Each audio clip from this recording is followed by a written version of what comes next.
It is a tremendous honour to come and have the chance to do this. Not many people get the chance to come and talk to this group, and I'm certain that you'll have some great questions for me later. As we've heard, BP has some long links with Stanford, going back very many years. And there are one or two people on the faculty here who probably know more about BP than I do. In particular, John Roberts down at the front here, who's written, I suspect, more case studies on BP than any other practicing expert. This is an interesting time to be in business. It's interesting because, of course, there is a big anti-business sentiment out there at the moment. It started with the chaos in the financial markets, but it's spread. And there is a big debate going on in the world about the role of business and the importance of business and where the right balance is struck between business and government. And we're clearly living in difficult times in many, many dimensions. I was struck by some data I saw recently that across the world, 2/3 of the public now trust business significantly less than they did a year ago. So I have to say I'm an optimist. I think you can see beyond today's headlines, and I'll share some reasons for my optimism a bit later on. Of course, it's interesting, how do you define optimism in the spring of 2009? And the most interesting definition of optimism I've heard so far is an investment banker on a Sunday evening ironing 5 shirts. So I am undoubtedly a subscriber to the 5-shirt school of optimism. I do also think that this is an important moment for business. It's an important moment for good business to stand tall and speak up, because there is no doubt we need the entrepreneurial spirit of business to lift countries across the world out of recession. I thought I could do 3 things today, and I'll try and do it in 25 or 30 minutes. I thought I'd talk a little bit, which is something I don't normally do at all, a little bit about me and my experiences of leadership, and just by a way of offering you some things that have worked for me. I'm not a believer in books on leadership. I don't think I've ever read a book on leadership. For me, leadership is about developing and encouraging the development of young men and women to figure out their own way of doing it. But I thought I'd share with you some things that have worked for me, and maybe 1 or 2 of them might work for you. I then thought it would be interesting to spend a little while talking about some of the challenges that we've had at BP over the last few years. We had an interesting period which caused us to really sit back and take stock about what we were doing as a company and how we were trying to sort of do things. And then, providing time permits, I thought I'd talk a little bit about the challenges of the energy industry, and I'm sure there'll be 1 or 2 people who will be very interested in my perspective on that as we go forward. So I'm going to start with some things that have worked for me, and I've got sort of 4 things here that have been helpful as I've developed my career.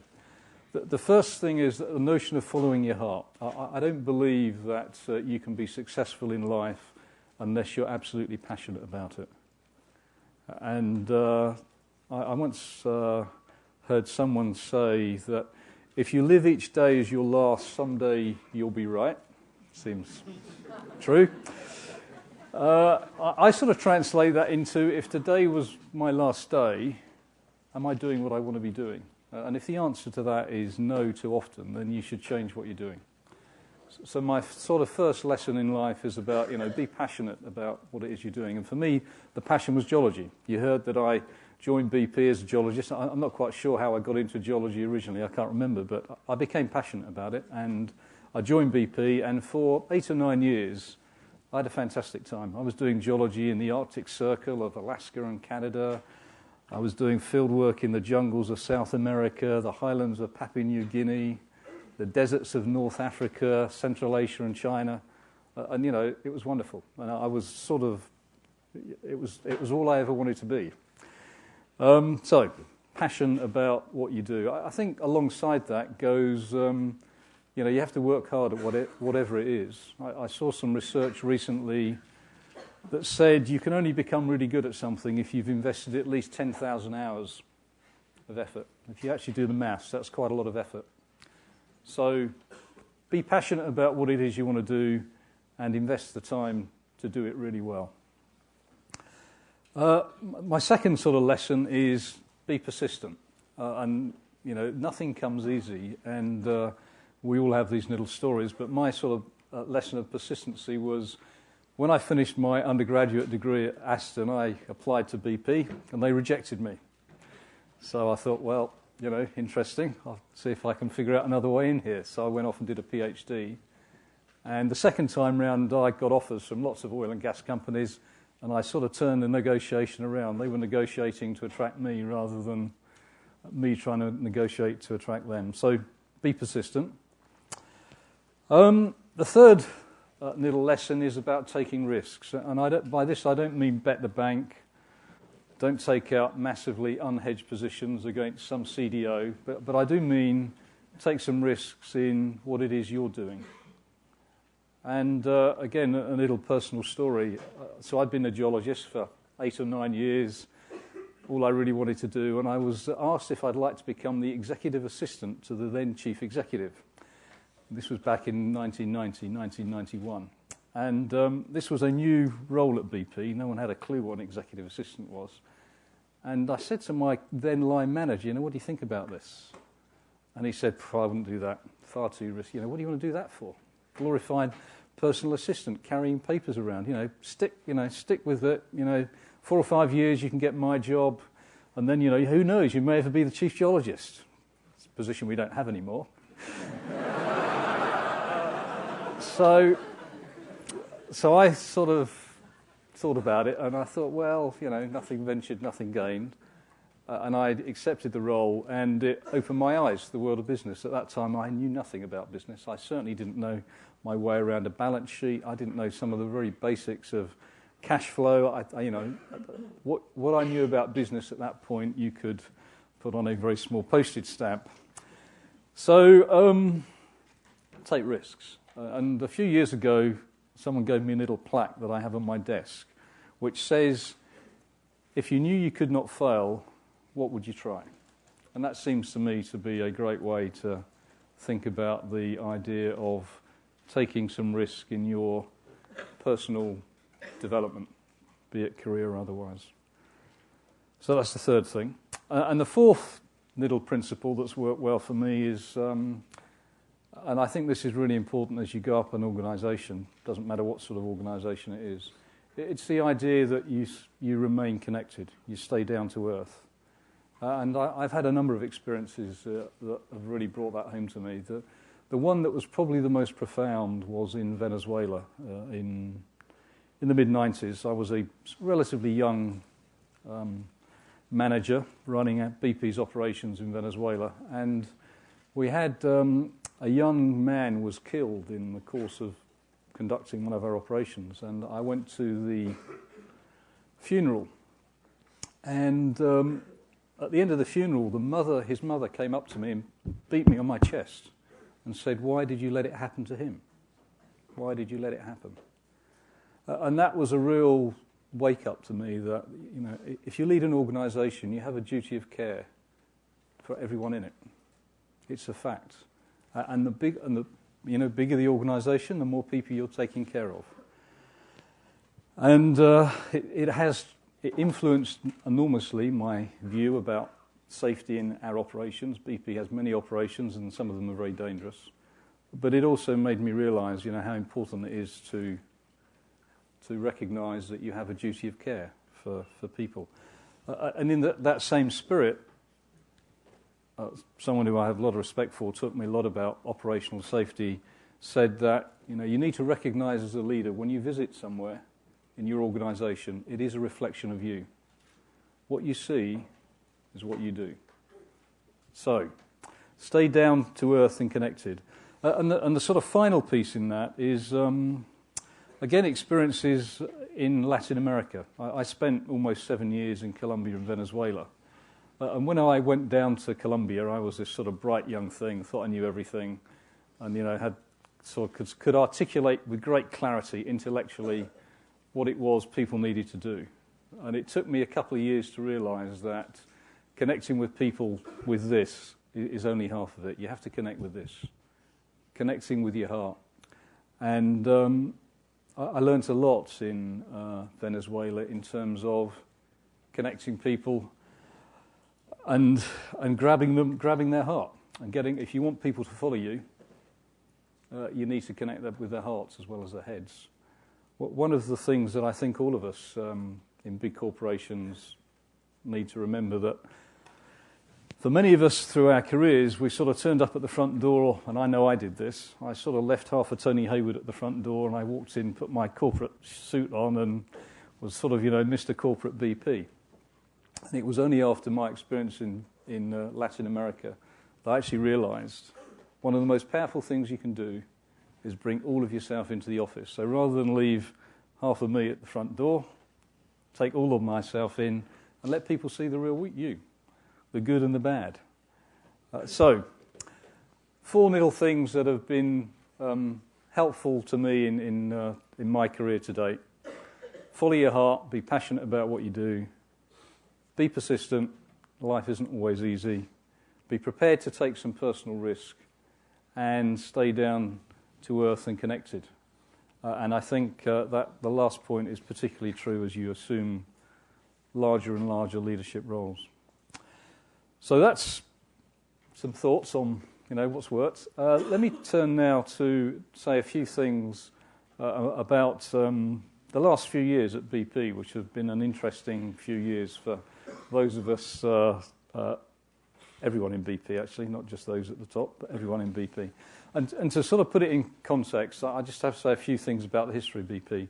Until the late 90s, BP was a relatively small regional oil and gas company. It was described as a seven sister, but actually it had 2 big assets. It had the North Sea oil fields and it had the Alaskan oil fields, and not very much else. And in an extraordinary period between 1999 and 2003, we put together a whole series of mergers and acquisitions under the leadership of my predecessor, John Brown. I was very much involved in it, but it was undoubtedly John that created the drive to do this. Such that by 2003, we had created BP in pretty well its current form. One of the largest integrated oil and gas companies, energy companies in the world, a so-called super major. I will debate with Dean Josh whether we're second or third, but depending on what metric, we're sort of equal second really, with these operations everywhere. And then we sort of catastrophe struck, and in the space of several years, we had a whole series of real disasters. Actually, we blew up a refinery in Texas City and killed 15 people. Our flagship project called Thunder Horse almost ended up on the seabed in 6,000 feet of water in the Gulf of Mexico. We had a major oil spill in Alaska. We were found guilty by the Department of Justice for a trading manipulation in the natural gas markets of the US, and our financial performance over that time period was appalling. We underperformed our major competitors by anywhere between 30 to 50%. And at the end of that 2-year period, so this is sort of in the early spring of 2007, the sort of general view in the world was this was either analysts or the news media, 2 years to fix it, otherwise someone's going to come along and put them out of their misery. And so it was with that I was given the job of being the CEO at BP. Sort of interesting place to start life. It's not what I probably would have chosen, however. It's the first thing I would say is I think when you're faced with a situation like that, the only thing you can do is to confront it head on. Now that's probably harder to do as an insider than someone coming in from the outside, frankly. But I assembled a new team, partly, in fact, in large part from people within the company, with 1 or 2 people that we brought in from the outside. And we underwent a really critical self-assessment, actually, which is quite difficult to do, but it was clearly absolutely necessary. So what was our diagnosis? Well, we diagnosed, in no particular order, the following. a company that was too top-down, too directive, and not good at listening. And there used to be a little joke about, good news travelled instantly and bad news didn't travel at all. We failed to recognise we're an operating company. We had too many people that did not understand what it took to run operations.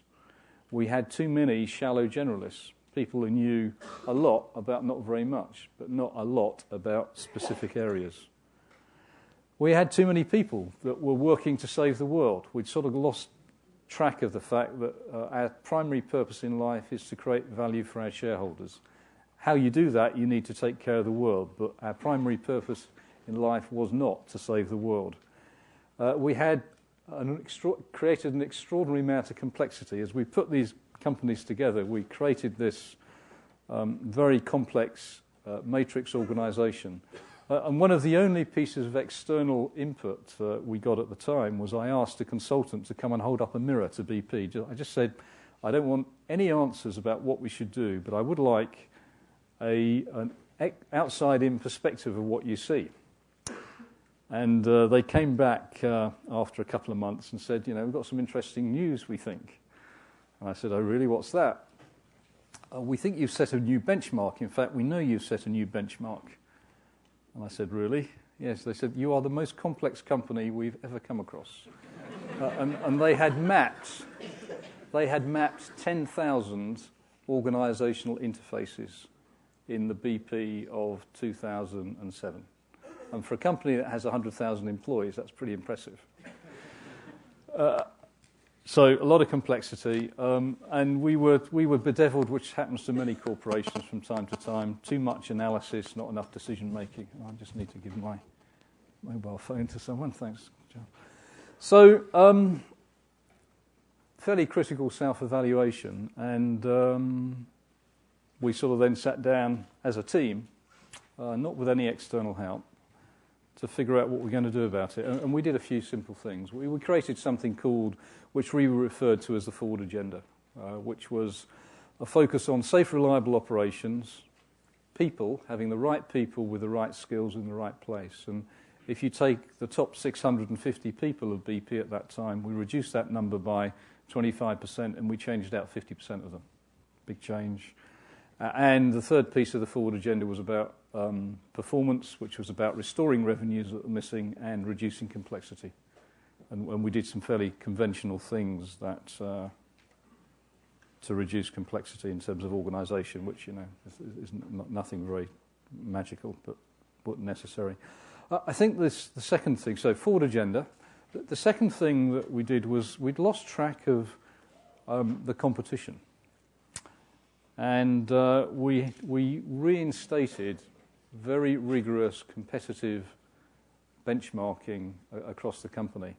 At the most profound level, or the most rudimentary level actually, it was looking at our performance as a company against our principal competitor, Shell. And in the second quarter of 2007, on an annualized basis, we had a gap of $8 billion relative to Shell in terms of what we should have been generating from our asset base versus what they were. And we used that as a burning platform. We used that as the rallying cry behind this big change that we have subsequently been driving through BP. So the second piece of this was about recognise the competitive dynamics. The third thing was to do with leadership and the culture of the company. And at that time, it turned out we had 36 live and operating leadership models at various parts of BP. Not surprising, we assembled all these companies from all over the place, and they all had their different bits of heritage. So my team spent 3 or 4 months without any consultants, without any external help, talking about the company that we wanted, the culture that we wanted, and the leadership framework that we called it, which would begin to enable that sort of culture. And it was pretty simple. Everyone does this sort of stuff from time to time. I'm not arguing that it's any great sort of revolutionary insight, this, but it was an important thing for us at that time to create a coherent way of talking about what we felt was important in leadership at BP. The first one was this idea of recognizing skills and professional capability and competence. We had lost that. So we had, as I said, far too many generalists and not enough deep specialists. The second thing was to recognize how important it is to energize and motivate people. It sounds pretty straightforward, but a lot of our leadership had lost focus of that. The third piece of it was around taking decisions. Too much introspection, too much debate, not enough people taking decisions and getting on. And the fourth piece of it was delivering results. So a new leadership framework which was to begin to enable the culture that we wanted to see. And, leadership frameworks mean different things to different folk. But what I'm very certain about is that a culture of an organisation is shaped by the leaders in it. People do what leaders do. That's been proven time and time again. So this was about beginning to change the culture of BP. We never talked about it like that. We never used the word cultural change or anything like that, but that's what we were doing. And we were creating the leadership basis on which that would happen. And we're early in that journey. It's probably a 3 to 5 year journey with the people who work in the offices, and it's probably a 5+ year journey with the people who work out on the facilities. What was my role in all of that? Well, it was to keep it focused, to create clarity for people. I think the most important act of leadership any of us do is to create clarity for folk, to create clarity from ambiguity. To be consistent, I have got so bored with saying safety, people and performance, but I'm determined that I'm not going to say anything else. Finally, and the most important thing I do now is to encourage and motivate folk. I think of myself as BP's highest paid cheerleader. What I do is go out and encourage and motivate people. That's what I do. I don't actually take big decisions. I'm out there encouraging and motivating people. Is it working? Well, I would say we're making progress. We're not there yet. We've closed the financial gap, so $8 billion in the second quarter of 2007 has become no gap at all in the second quarter of 2009, so that's worked. We've beaten the market throughout the last 4 quarters, and there is a lot of momentum in the company in terms of rising revenues and falling costs. So there's a lot of momentum, but it's clear that to create the sort of company that we now want to create, which will be sustainable, we have more work still to do. So that's a little bit about BP. Now, I think I've still got time to say a few words about the world's energy future before I find out what all of you want to grill me about. So I think I should begin this by saying, as far as I'm concerned, the future has not been cancelled. It has been delayed by a year or two, but it has definitely not been cancelled. The world will recover, growth will resume. And when it does, energy demand will continue to rise inexorably. And on most projections, the world will need 40% more energy in 2030, which is not very long away, than it does today. That is driven by 2 things. It's driven firstly by population growth. In the time that I've been on the planet, the population has doubled from 3 billion to 6 billion. And by the time most of the people in this room are my age, another 3 billion people will be on the planet. So the first thing is this extraordinary population growth.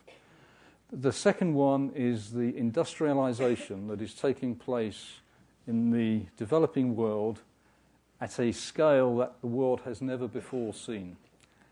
In the next decade, just in the next decade, 500 million people are going to make the transition from a rural way of life to an urban one. And that brings tremendous challenges. And I thought I could tell you a little story that's a deeply personal one, but sort of captures it. So 20-odd years ago, I was a young geologist in Beijing. And at the time, you weren't allowed to drive a car, so I had a driver, young guy.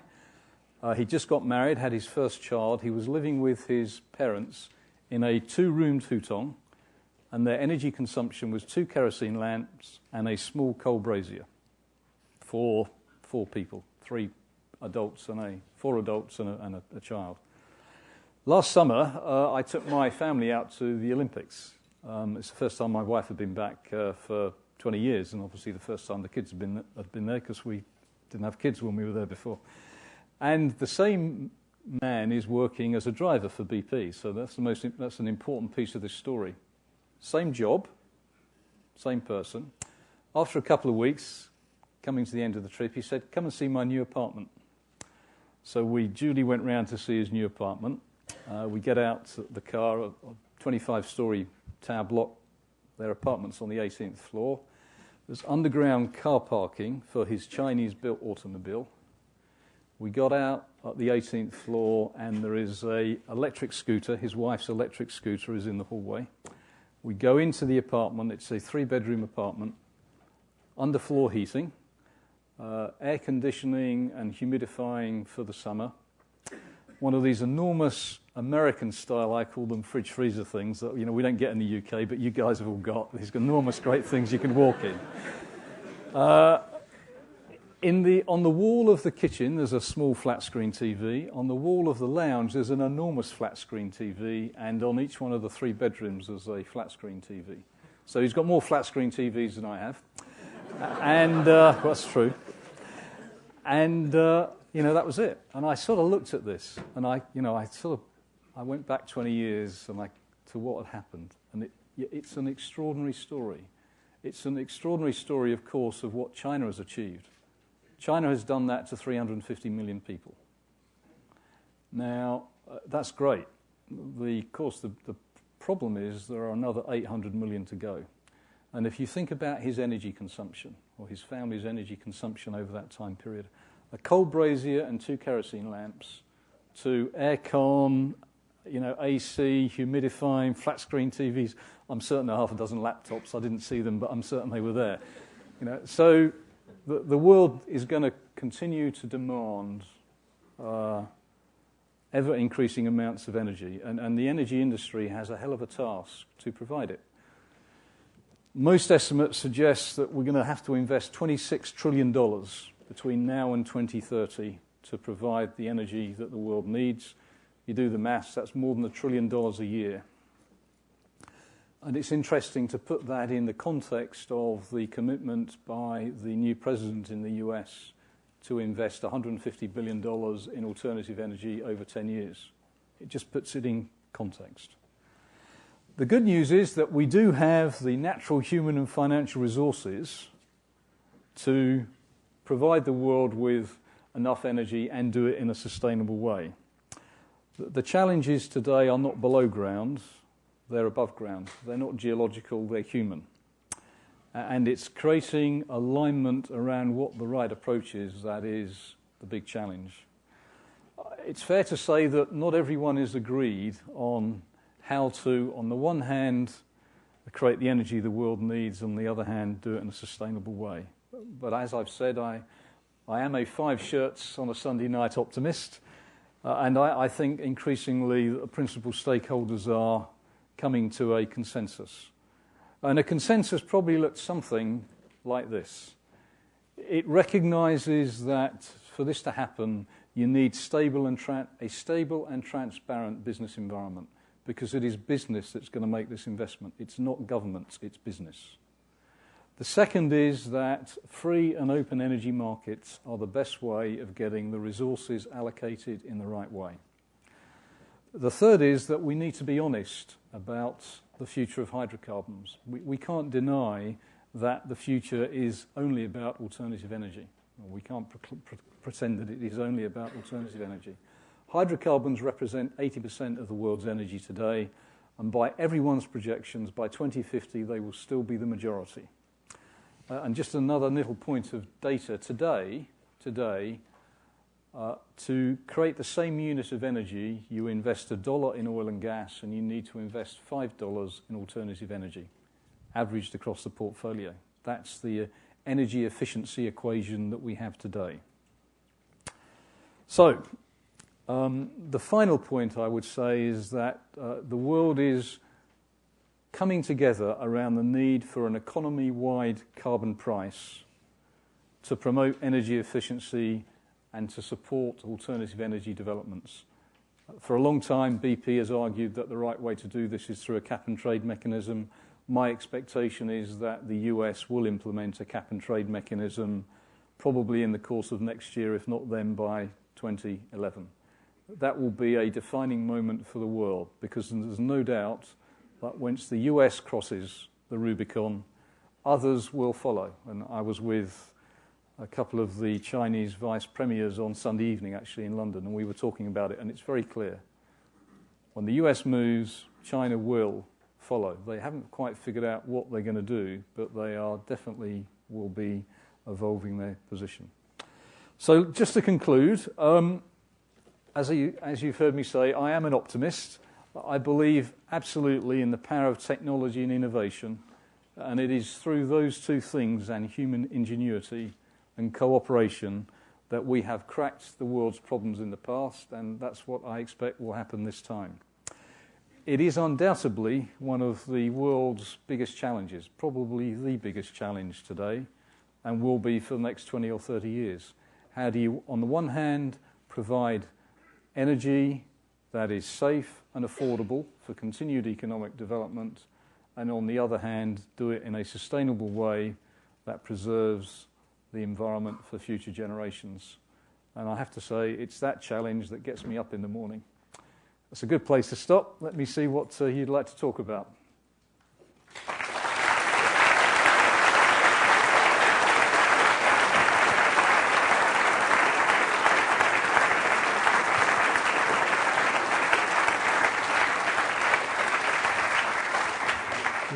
Someone down in the front here, you just have to wait for a mic, I think, otherwise people won't hear you. Hi, if you were to assess yourself as a leader, what are two things you're really good at, and what are two things that you really need to improve upon? It's a great question. So the two things that I really need to improve on are listening better and harder, and being less impetuous and less prone to take rapid decisions.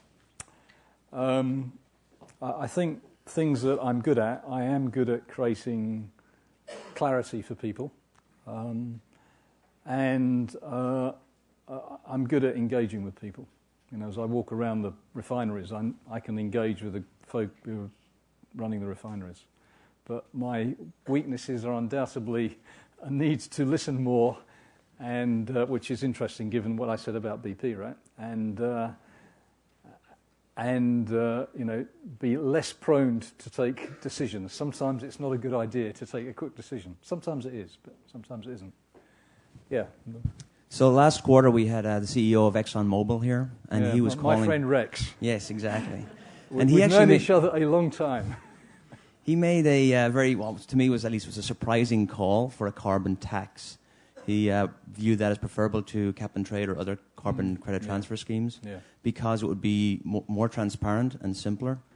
So the question is, you said that was BP's view. It's cap and trade is the way you're looking. Is that your own personal view? Do you think there should be more alignment within the oil industry itself to solve this problem? Because I want to know as well, do you have projects, for instance, that you're holding up because of the uncertainty around how is carbon going to be priced? Well, I think, the first thing I'd say is the most important thing is to put a price on carbon.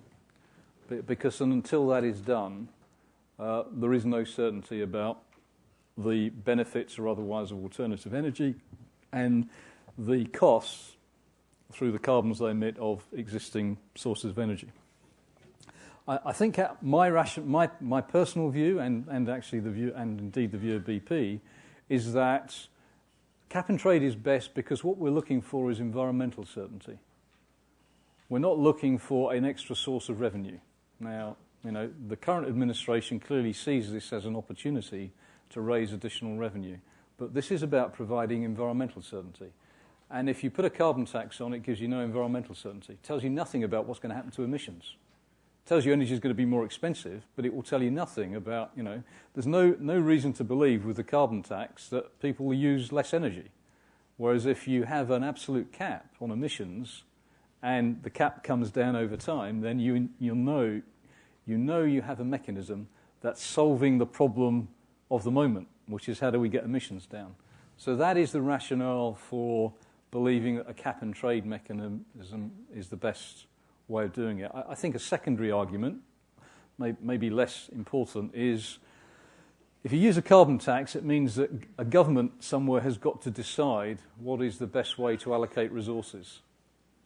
You know, they've got to say, we're going to tax this by this much and that by that much. Whereas if you have a cap-and-trade mechanism and the market is working, then the resources will be distributed in the most efficient way. But I think the big point is this thing about environmental certainty, because that's actually what we need. And Rex and I have debated this long and hard. I've failed to convince him, and he's failed to convince me. So. Yeah, sorry. Given the ongoing role that you foresee for hydrocarbons in the economy, could you talk a little bit about the role of carbon sequestration technologies, what BP's doing to advance those, or other carbon mitigation strategies that you have? Great question.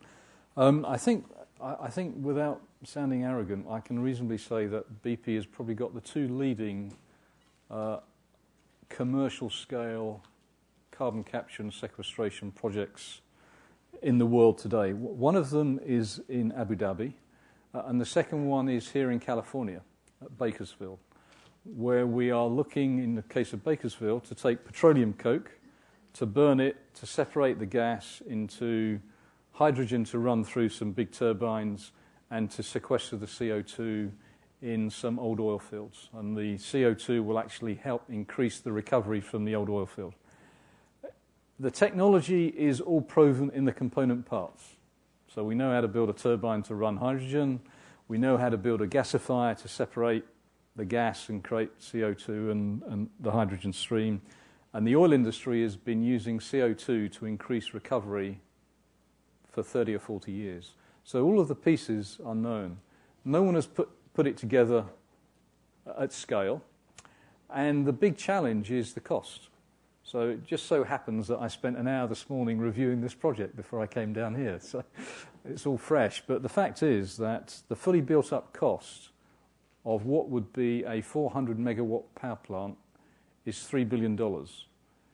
If you just went out and built a gas-fired power plant to the same scale, the cost would be about $800 million. So there is an enormous incremental cost.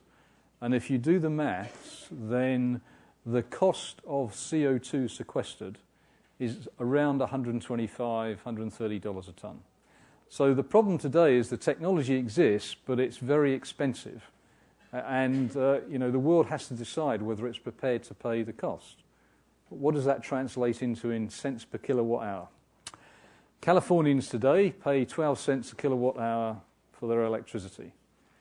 Electricity from this plant will cost 31 or 32 cents a kilowatt hour.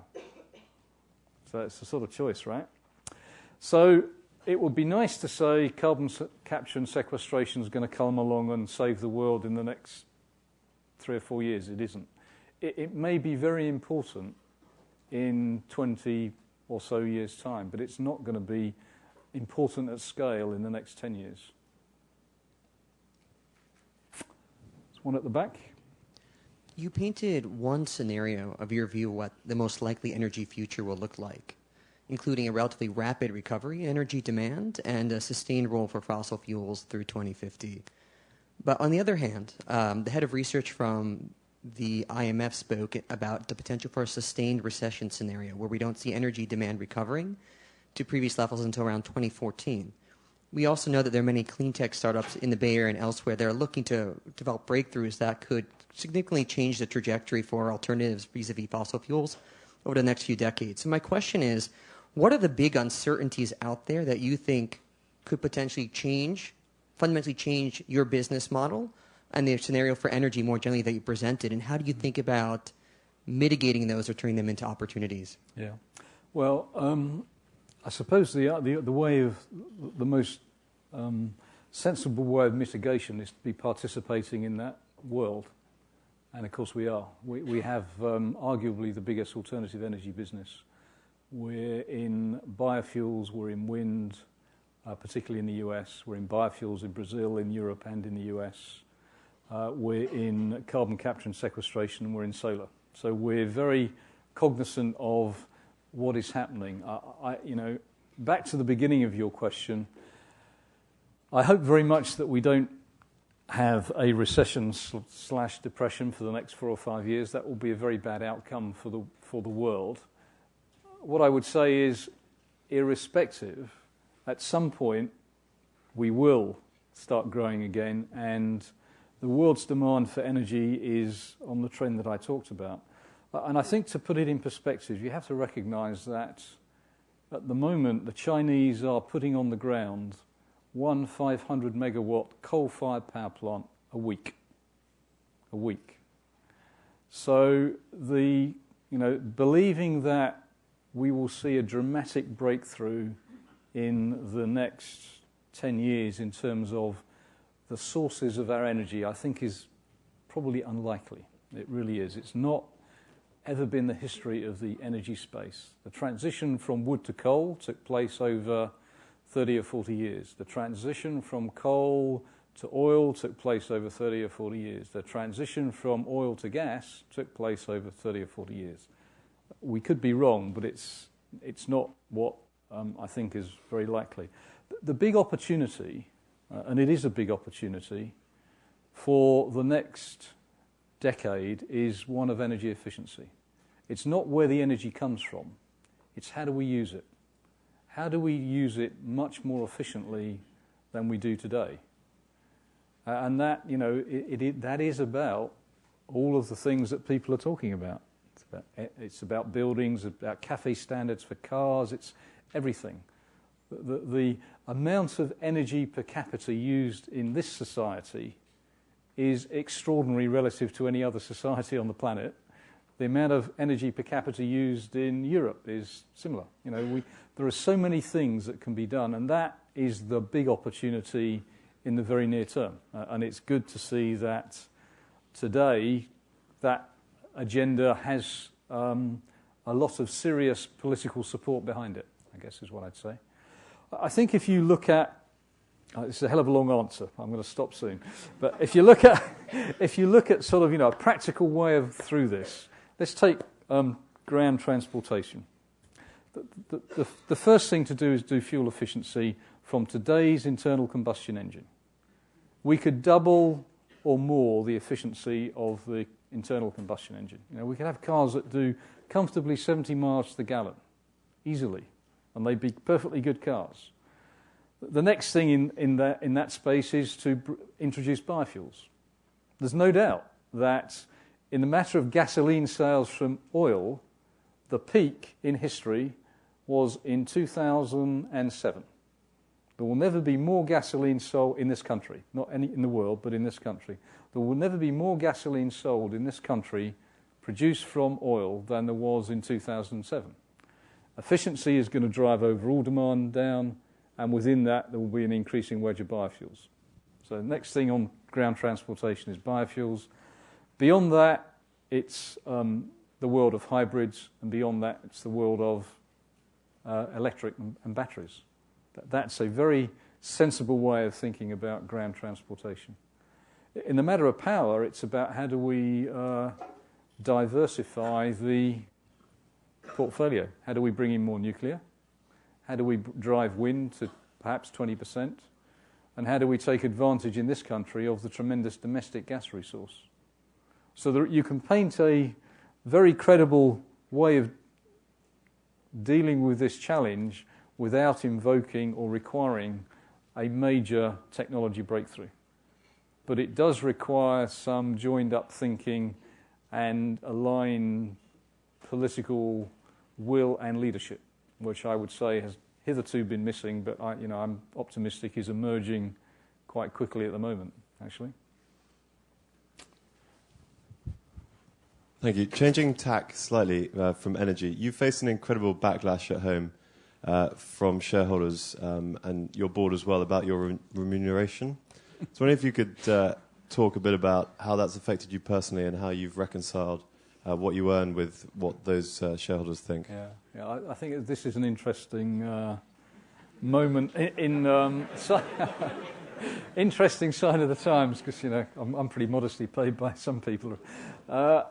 And I think it's what I talked about at the beginning. There is an extraordinary backlash today against business and what are seen as rewards for failure.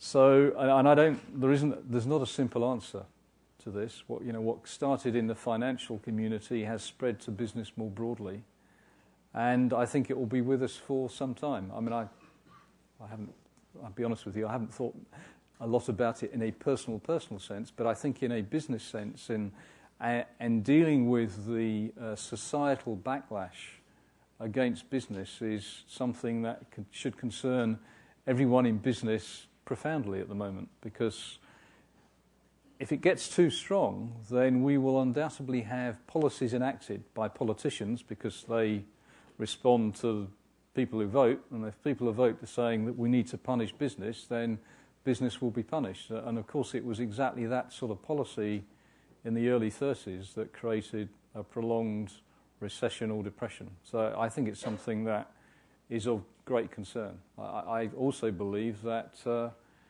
it's necessary for us to really acknowledge where failure has occurred. I mean, it's clear that some of the salaries and bonuses have been wholly inappropriate.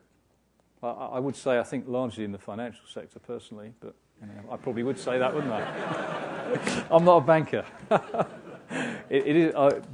I have a little joke now because I have to. I obviously know some of the guys that do run banks. And last time I was in New York, I was chatting with Jamie Dimon and Lloyd Blankfein, and they'd just been in front of the Congressional Committee, and I was saying, it's great not to be on the front pages because it's normally the oil and gas guys who are the bad guys on the front pages. And for the time being, it won't last forever, but for the time being, someone else has displaced us as being the most popular people on the planet.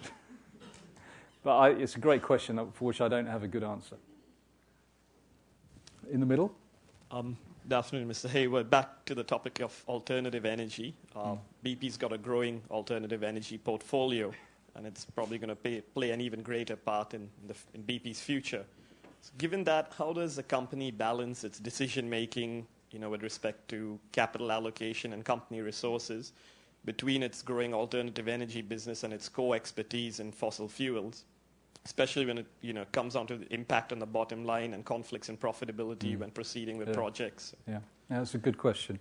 I think our thinking around this has evolved quite a lot over the last 2 or 3 years, because I do think there are, in the alternative energy spaces, there are some things that are very close to our core business, for where we have the inherent skills and capabilities and should be very competitive in those areas, and others where we've got to build new skills. So they are different, and it's appropriate to think about them differently. So as I think about our alternative energy portfolio, biofuels will become an even greater part of our core business.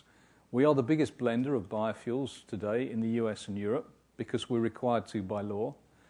We believe that if you take the gasoline pool in the US, for certain biofuels will represent 10% of the gasoline pool by 2020, and it's conceivable with the right support and legislation and a few technology breakthroughs that are at the point of happening that it could be 20%.